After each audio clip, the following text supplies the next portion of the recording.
الاهلي اعطى مهله لمحمد هاني وياسر ابراهيم وامام عاشور عشان يمضوا مع النادي الاهلي او مع السلامه او يجيبوا عرض. كل العروض اللي بيقدمها الاهلي لازم تخلص قبل معسكر بتاع اسبانيا، لازم. فموضوع ان الاهلي مش عاوز يكسر سقف الرواتب ده عامل مشكله في النادي الاهلي ومع امام عاشور، لان الاهلي عمل اقصى ما عنده عشان يقدم لامام عاشور. وكان حصل حوار النهارده بين احمد يحيى والكابتن عبد الحفيظ. الفكره ان امام عاوز عموله لابوه وعموله لوكيله ادم وطن، واللاعب متمسك بالهديه بتاعت ياسين منصور اللي هيديها له، بس هو مش عاوزها نسبة زي ما هم بيقولوا. لا، اللاعب عاوزها مبلغ ماله، بيقول لك عاوز يتكلم مع ياسين منصور او الكابتن عبد الحفيظ قال له لا. والهديه دي عباره عن ياسين منصور ايه بقى؟ انه مثلا عنده كامباوند معين ياخد فيلا ويبيع وهيتخصم منها 15 مليون، دي الهديه بتاعت ياسين منصور. عنده شقه مثلا عاوز ياخد شقه، عاوز ياخد كامباوند، عاوز ياخد فيلا، الفيلا دي ب 100 مليون هياخدها ب 85 مليون. فالملف ده عامل غضب داخل النادي الاهلي ومن اداره النادي الاهلي، لانه بيماطل، اللاعب بيماطل ولا عاوز يجدد ولا عاوز يعمل.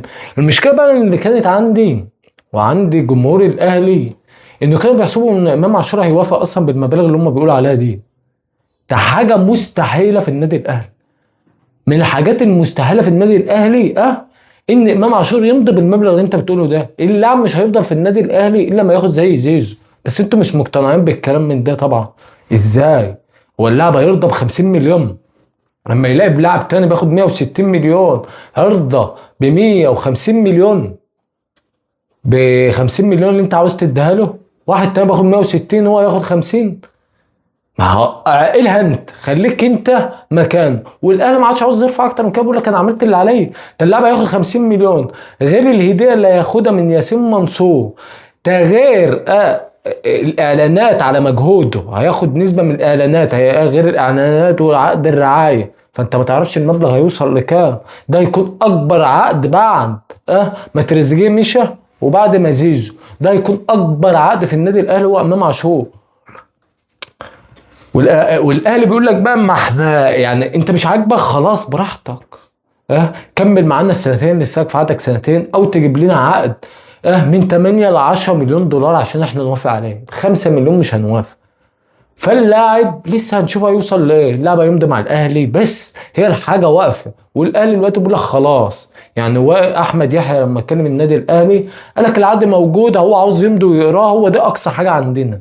عاوز يكمل مع النادي الاهلي هو ده العقد اللي عندنا. مش عاوز يكمل مع النادي الاهلي يجيب عقد او يسافر مع النادي قدامه سنتين بنفس المبلغ اللي هو بياخده اللي هو 15 مليون. هو الوقت بيقول لك بياخد 15 مليون غير طبعا العقودات برضو والهدايا وغيره وغيره في النادي الاهلي يعني. فاهمني؟ لا يمشي بقى، لا يكمل اللي هو عاوزه يعني. دي الكلام على مين؟ على امام عاشور. ودي اللي انا فاهمه في في حدوته امام عاشور. خلينا كمان نتكلم على مصطفى شوبير.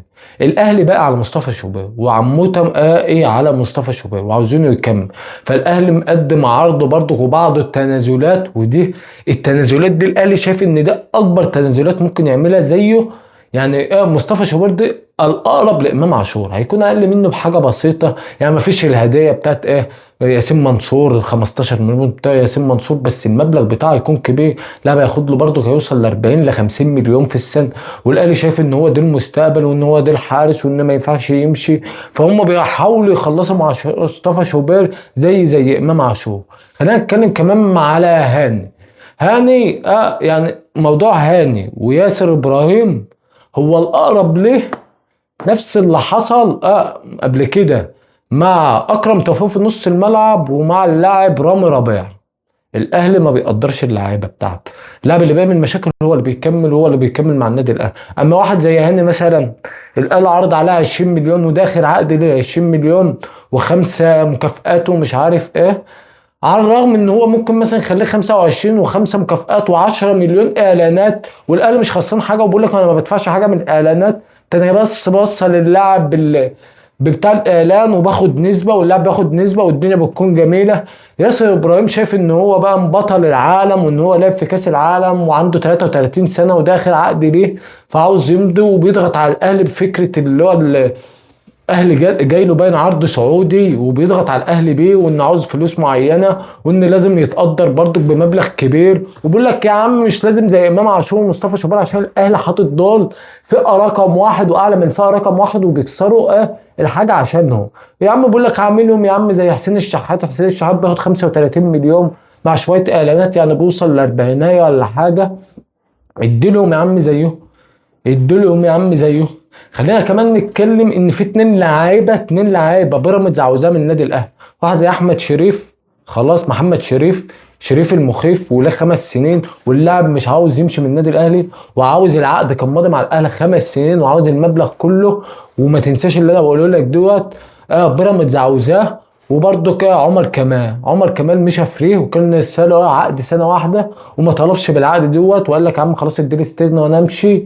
واللي اختار الاهلي انتوا عارفين ايه اللي بيحصل له. واحد زي عمر كمال ماشي اختار الاهلي بعد ما كان ماضي للزمالك، وعمل حدوته بلاش نتكلم عليها، فاهمني؟ فخلاص هو برضو يعني بيراميدز عاوزاه، واحتمال كبير يروح بيراميدز. ودي اخر اخبار النادي الاهلي. كل جديد عن النادي الاهلي هتلاقيه معايا، كل جديد عن نادي الزمالك هتلاقيه معايا. لايك وشير بقى، وخلينا كده نستمر.